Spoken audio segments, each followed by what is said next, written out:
تو اس نے کہا پروردگار ہم کچھ نہیں کریں گے، اب تو ہم بالکل خارج ہو ہی گئے، تیری بارگاہ سے نکال دیے گئے، ہمیں اپنا انجام پتا ہے، اب ہم کسی قابل نہیں رہ گئے، کسی لائق نہیں رہ گئے۔ کہا پھر زندگی کیوں مانگ رہا؟ کہا ہم تیرے بندوں کو بہکائیں گے۔ میرے بندوں کو بہکائے گا؟ کہا ہاں۔ کہاں بہکائے گا؟ کہا لَأَقْعُدَنَّ لَهُمْ صِرَاطَكَ الْمُسْتَقِيمَ، ہم تیرا صراط مستقیم پہ بیٹھ جائیں گے، صراط مستقیم پہ بیٹھ جائیں گے، صراط مستقیم پہ بیٹھ جائیں گے۔ آپ سمجھے؟ صراط مستقیم پہ بیٹھ جائیں گے اور بہکائیں گے۔ مشیت نے پوچھا اچھا کدھر کدھر سے بہکائے گا لوگوں کو؟ اس کو چاروں طرف سے بہکائیں گے، چاروں طرف سے بہکائیں گے، چاروں طرف سے۔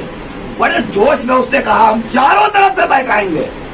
تو پروردگار نے فوراً کہا ٹھیک جا، میں نے چاروں سبتیں تیرے حوالے کر دی، چاروں سبتیں تیرے حوالے کر دی۔ مگر جب جانے لگا تو پروردگار نے ایک جملہ کہا مگر سن، جو میرے مخلص بندے ہیں انہیں کبھی نہیں بہکا پائے گا۔ اللہ کہہ رہا ہے مخلص بندے، مخلص مطلب جن کے یہاں اخلاص پایا جاتا ہے، جو میرے خالص بندے ہیں ان کو تو کبھی نہیں بہکا پائے گا۔ وہ کہہ رہا ہے مگر ہم تو چاروں طرف سے بہکائیں گے، ذرا سی توجہ، ہم تو چاروں طرف سے بہکائیں گے، جو بھی ہوگا اسے بہکائیں گے۔ اللہ کہہ رہا مگر جو میرے مخلص بندے ہوں گے انہیں تو نہیں بہکا پائے گا۔ اے پروردگار یہ تیرے مخلص بندے تیری بارگاہ میں آئیں گے کدھر سے؟ چاروں طرف تو اس نے پہرا کر رکھا ہے۔ کہا اسے تو اتنا ہی پتا ہے کہ سمتیں چار ہوتی ہیں، پورب پچھم اتر دکھن، مگر اس کو یہ نہیں پتا کہ چار سمتیں میں نے اس کے حوالے کر دی، دو سمتیں اپنے پاس محفوظ رکھی ہیں۔ ہم نے کہا پروردگار وہ دو سمتیں کون سی ہیں؟ کہا دو سمتیں وہ ہیں کہ جب بندہ ہاتھوں کو اٹھا کر میری طرف دعا مانگے گا تو میں اسے بہکنے نہیں دوں گا، اور جب زمین پر سجدہ کرے گا صلوات پڑھے بآواز بلند۔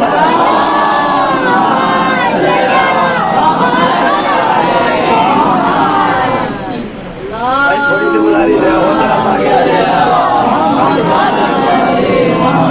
تھوڑا سا برات ہو رہا ہے چونکہ گلی میں لوگ نہ کھڑے رہے، مناسب نہیں ہے، ان لوگوں کو بھی بیٹھنے کا موقع مل جانا چاہیے۔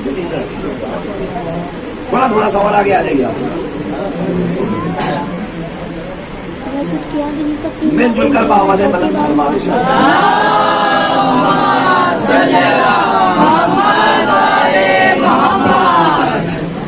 دیکھیے کوشش کیجیے کہ واقعی گلی میں کوئی نہ رہے تو زیادہ مناسب ہے، اندر آ کر کے آپ پروگرام کریں، اتنی ہی اجازت اگر ہمیں مل جائے تو ہمارے لیے بہت ہے۔ تھوڑا سا ہمیں اس زمانے میں لحاظ پاس رکھنا چاہیے، زیادہ گلی میں کوئی نہ رہے، جتنے آزاد آ رہے ہیں سب سے آپ گزارش کیجیے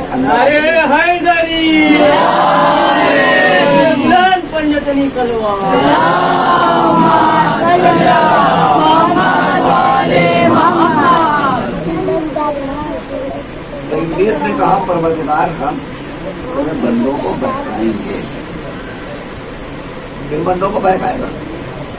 ان بندوں کو بہکائے گا جو روز ازل سے تا وقت معلوم رہنے والے ہیں، مگر اللہ نے وعدہ کیا جو میرے مخلص بندے ہوں گے انہیں تو نہیں بہکا پائے گا۔ اس کا مطلب یہ ہوا کہ ساری کائنات شیطان کے حربے میں گرفتار ہو سکتی ہے، مگر جو خدا والے ہیں وہ گرفتار نہیں ہو سکتے۔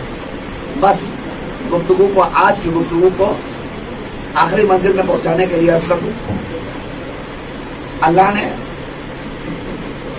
جب خمیر تیار کیا، اتنا تیار کیا، تب نہیں کہا سجدہ کرنے کو۔ کب کہا؟ کہا جب میں روح پھونک دوں، روح داخل کر دوں۔ لیکن یہ مجلس کا فائدہ ہے، اس وقت میرا سینہ فخر سے چوڑا ہو گیا، چھوٹا سا بچہ ہے، ننھا سا معصوم سا، مگر اس بچے نے کہا جب میں روح پھونک دوں، اس کا مطلب یہ ہوا کہ یہ روحانی طور پر مجلس میں شریک ہے۔ بڑے غور کے ساتھ بچے سن رہے ہیں، پروردگار انہیں بھی سلامت رکھے، ان کے والدین کو بھی سلامت رکھے۔ غور فرمائیے، جب میں روح پھونک دوں تب تم سب کے سب سجدے میں چلے جانا۔ اس کا مطلب یہ ہوا کہ پروردگار آدم کے پتلے کو سجدہ نہیں کروا رہا ہے، توجہ فرمائیے، آدم کے پیکر کو سجدہ نہیں کروا رہا ہے، اللہ اپنی روح کو سجدہ کروا رہا ہے۔ جب میں روح پھونک دوں تو سجدہ کرنا، اس نے کیا کہا تھا؟ میں افضل، یہ مفضول. کون؟ آدم. وہ صرف خمیر آدم کو دیکھ رہا تھا، روح پروردگار کا اسے احساس نہیں تھا. اس لیے کہ اللہ اگر صرف خمیر آدم کو سجدہ کروانا ہوتا تو جب مٹی ٹنٹنا چکی تھی تبھی سجدہ کروا لیتا. مگر اس نے کہا نہیں، جب میں روح پھونک دوں تب سجدہ کرنا. اس کا مطلب یہ ہوا کہ پروردگار اپنی روح جہاں پائی جائے گی چاہتا ہے کہ بندہ اس کے آگے سر نیاز کو خم کر دے. متوجہ ہیں آپ؟ جہاں اللہ کی روح پائی جائے اللہ چاہتا ہے کہ بندہ سر نیاز وہاں خم کرے. اب جو خم کر دے وہ بندہ رحمان، اور جو ہے نا، اور جو جھکے نہ جھکے وہ بندہ شیطان. اس لیے کہ انکار تو شیطان نے کیا تھا. اس نے کہا ہم نہیں جھکیں گے، سب جھک گئے. تو جن کے اندر رحمانیت کا جذبہ پایا جا رہا تھا وہ سب کے سب جھک گئے اور شیطان نہ کر گیا. مگر کس چیز کے لیے؟ روح کو سجدہ نہ کرنے کی بنیاد پر شیطان شیطان ہو گیا. روح کو سجدہ نہ کرنے کی بنیاد پر عزیزوں شیطان شیطان ہو گیا. یہ بتائیے شیطان نماز پڑھتا تھا کہ نہیں؟ سجدے کرتا تھا کہ نہیں؟ عبادتیں کرتا تھا کہ نہیں؟ رکوع، تسبیح، تمجید، تقدیس سب کرتا تھا.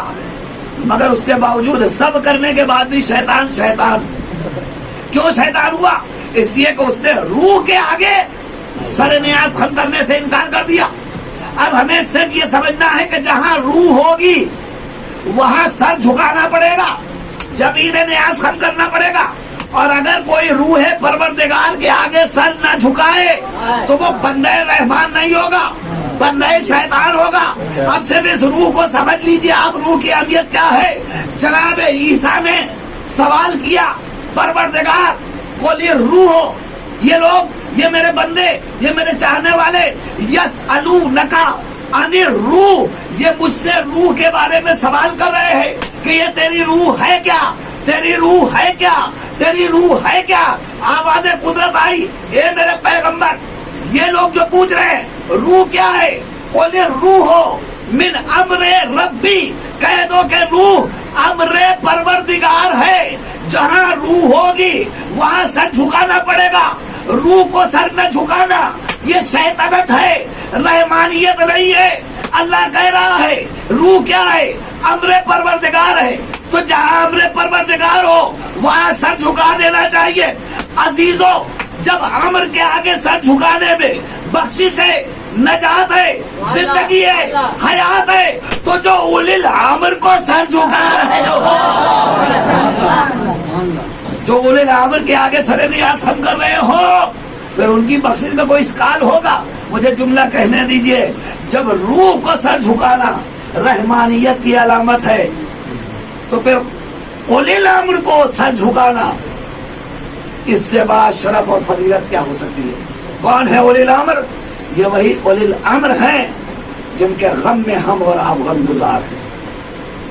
یہ وہی اولی الامر ہیں جنہیں پروردگار نے اپنے مظہر، اپنے اوصاف کا مظہر بنا کر اس دنیا میں بھیجا. بس جانے گرامی، گفتگو اس منزل تک میں آپ کو لے آیا، مسائل کی منزل میں قدم رکھ رہا ہوں اور سلسلہ یوں ہی چلتا رہے گا روزانہ اور کوئی باتیں عرض کرتا رہوں گا انشاءاللہ. یہ ہے اولی الامر. ساری کائنات پر ان کا اختیار. سمجھ میں بات نہیں آتی. جس کا اختیار پوری کائنات پر ہو وہی کائنات سے بھوکا اور پیاسا رخصت ہو جائے. کائنات کا ذرہ ذرہ جس کے دستگر ہو وہ کائنات سے جا رہا ہو، اس عالم میں جائے کہ صدائے حل من ناصر بلند کر رہا ہو، کائنات سے رخصت ہو رہا ہو، وہ اس کیفیت میں رخصت ہو رہا ہو کہ نہ کوئی ناصر ہو، نہ کوئی معین ہو، نہ کوئی مددگار ہو.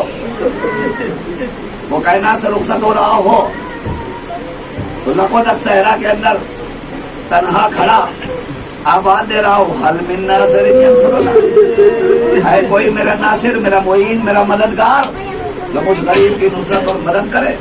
اللہ اکبر، اللہ بعزا. ہاں یہ وہی ہے اولی الامر جس کا کائنات میں اختیار ہے.